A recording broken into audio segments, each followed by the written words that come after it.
Me ardhjen e sezonit veror në Shkodër, vjet re një rritje ndjeshme e qarkullimit si nga automjetet ashtu edhe nga përdoruesit e biçikletave. Qyteti i njohur për traditën e pedalimit dhe korsitë shumta të dedikuara përballet gjatë kësaj periudhe me një fluks të lartë lëvizjesh, çka rrit edhe rrezikun për incidente në rrugë. Megjithatë, pavarësisht ekzistencës së korsive të biçikletave dhe shtimit të tyre thuajse në të gjitha akset e qytetit dhe unazat përkatëse, një pjesë e pedaluesve vijojnë të lëvizin për krah automjeteve, madje edhe në kahe të kundërta. Kjo sjellje bëhet edhe me problematike gjatë verës, kur trafiku është më i ngarkuar dhe vëmendja e drejtuesve shpesh përqendrohet për shkak të fluksit të lartë.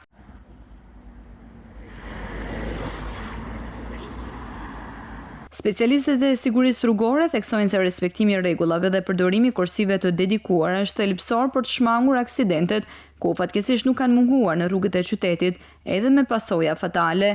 Në të kundërt, kombinimi i fluksit të shtuar në sjellje të rrezikshme në rrugë krijon një situatë që mund të ketë pasoja serioze. Ndërgjegjësimi dhe kujdesi i shtuar për të gjithë përdoruesit të rrugës mbetet kyç, sidomos gjatë sezonit veror, për të garantuar siguri dhe bashkëjetesë më të qetë në trafikun e qytetit, si dhe për të shmangur aksidentet e mundshme.